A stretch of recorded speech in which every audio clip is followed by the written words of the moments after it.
முக்கிய உணர்வு என்னன்னா, பொதுவாக நமக்கு இங்கே சினிமாவின் வாயிலாக இல்ல தொடர்ந்து பாகிஸ்தான் மீதான ஒரு வன்முறை தான் எல்லார் தலையிலையும் கட்டமைக்கப்பட்டிருக்கு.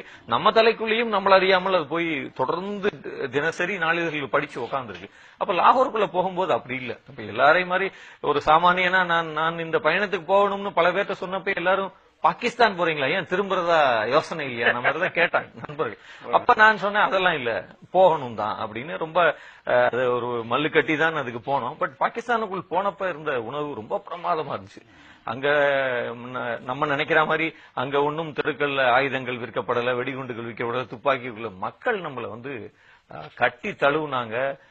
இயல்பாகவே ஒரு கடை வீதியில நடந்து போனீங்கன்னா அவங்க நம்ம இந்தியரும் தெரிஞ்சா அவங்க என்ன பொருளை வேணுமோ எடுத்துக்கங்க அப்படின்னு. ஒரு கடையில நான் நிறைய துணி வாங்கி வச்சுட்டு எவ்வளவு பணம்னு கேட்டேன். நீங்க யாரு என்ன இந்தியா இந்துஸ்தான் அப்படியே எடுத்து கொடுத்து நான் அவனைய கட்டி தழுவிக்கலாமா ஒரு தடவைன்னு கேட்டார். இந்த உணர்வு அங்க இருக்க ஜவுளி கடைக்காரர்கள் இருந்து ஒரு கரும்பு விற்கிறவர்கள் இருந்து கொய்யாப்பழம் விற்கிற அந்த தெரு முழுக்க இந்தியர்கள் ஒரு குழு வந்திருக்கணும்னே அந்த சந்தையே கலகலத்து காணப்பட்டது. இந்த உணர்வு தான்.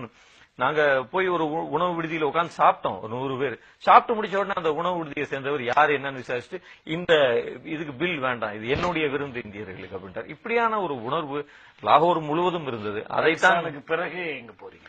பாகிஸ்தான் லாகூரோட எங்களுக்கு அனுமதி மறுக்கப்பட்டதால் லாகூரிலிருந்து மீண்டும் நாங்கள் வாகா வழியாக அம்ரித்சர் டெல்லி அந்த 2-3 நாட்கள் தடைப்பட்டது இரு அரசுகளினுடைய முன்ன பின்ன ஆனதுல.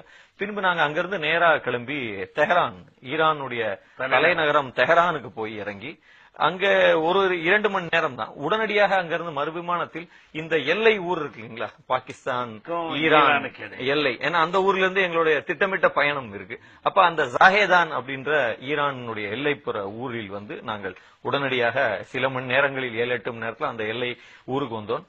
அந்த ஊரில் இறங்கி விமான நிலையத்தில் இருந்து வெளியே வரும் பொழுது அது ஒரு முக்கியமான ஊர். ஜாஹேதான் என்பது ஆப்கானிஸ்தான், பாகிஸ்தான், ஈரானுடைய எல்லை பகுதியில் அமைந்திருக்கக்கூடிய ஒரு ஊர், மிகப்பெரிய ஊர். அது ஒரு சிந்து பலூச்சிஸ்தான் மாகாணத்தினுடைய தலைநகரம். பொதுவாக ஈரானில் கொஞ்சம் பதட்டம் மிக்க இடம். ஆனால் அங்க இருக்கக்கூடிய ஷியா சுன்னி முஸ்லிம்கள் இருவரும் ஒன்றிணைந்து எங்களை வரவேற்க வந்தாங்க. அந்த ஊரோட மேயர் எங்களை வரவேற்றார் விமான நிலையத்தில். அங்க இருக்கக்கூடிய தியாகிகளுடைய குழந்தைகள் எல்லாம் தான் பூங்கொத்து கொடுத்து எங்களை வரவேற்றார்கள். ரொம்ப ஆச்சரியம். அந்த விமான நிலையத்தில் வெளியே வந்த பொழுது நான் கண்ட காட்சி என்னன்னா, ஒரு 10-15 பேர் மக்கள் விமான நிலையத்துக்கு வெளியே காத்திருந்தாங்க. உங்களை பத்தி செய்திகள் வந்துகிட்டு இருக்கு. இந்த பயணம் பாலத்தீனத்துக்கு காசாமுனைக்கு போற பயணம்ங்கிறது வந்துகிட்டு இருக்கு. அப்ப அங்க 10,000 கணக்கில் மக்கள் அங்க காத்திருந்து அவங்களுக்கு அந்த கூட்டத்தை பார்த்து ஏறக்குறைய எங்கள் குழுவிலிருந்து எல்லோரும் நெகிழ்ந்து போனாங்க. அப்புறம் எல்லாரோடையும் நின்று நாங்கள் பேசி அங்க ஒரு பொதுக்கூட்டத்தை நடத்திவிட்டு ஓய்வு எடுக்க சென்றோம். அன்று மாலை அரசு உங்களுக்கு ஆதரவா இருந்துச்சு.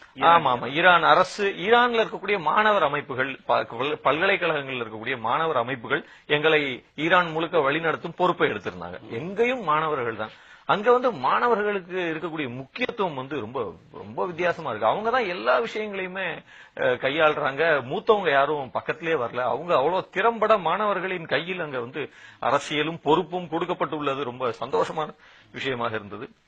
அங்க இருந்து நாங்கள் ஒவ்வொரு ஊரு அங்கிருந்து நாங்க ஏறக்குறைய நாங்க ஈரானில் கடந்த தொலைவை சொல்லணும்னா எப்படின்னா, நீங்க வரைபடத்துல காஷ்மீர்ல இருந்து கன்னியாகுமரி தொலைவு போல ஈரானுடைய தென்கோடியில் நுழைஞ்சு வடகோடியில் நாங்கள் வெளியே வந்தோம். ஏறக்குறைய 1000-1200 கிலோமீட்டர் கொண்ட பாதை.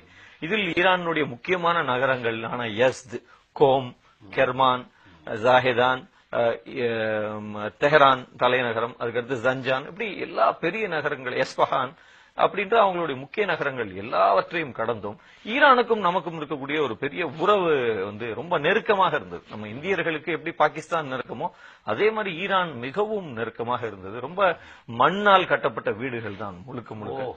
அப்புறம் இன்னொன்னு என்னன்னா, ஈரானுக்குள் போறதுக்கு முன்னாலேயே நம்ம நிறைய இப்ப கடந்த 5 வருஷமாக டிவிடிகள் வந்ததின் பயனாக ஈரானிய சினிமா 40-50 பார்த்திருக்கோம். உலக புகழ் பெற்ற ஈரானிய சினிமாக்கள் இன்னைக்கு தமிழ் சூழலுக்கே ஆதர்சமா இருக்கக்கூடிய ஈரானிய சினிமாக்கள் இருக்கு. நம்ம குடும்பங்களா உட்கார்ந்து பார்க்கக்கூடிய நம் கலாச்சாரத்தை ஒட்டிய திரைப்படங்கள். அப்ப இன்னைக்கு அந்த நிலப்பரப்பை எல்லாம் ஏற்கனவே பார்த்திருப்பதால இந்த பயணத்துல உள்ள போகும்போது இன்னும் சந்தோஷமா இருந்துச்சு. ஏதோ நம்ம ஊருக்குள்ளேயே போற மாதிரியான ஒரு உணர்வு.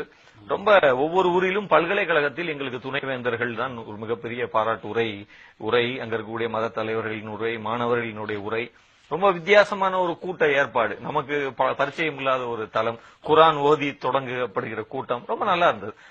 மாணவர்கள் ஆயிரக்கணக்கில் ஒவ்வொரு ஊர்லயும் வரவேற்பது.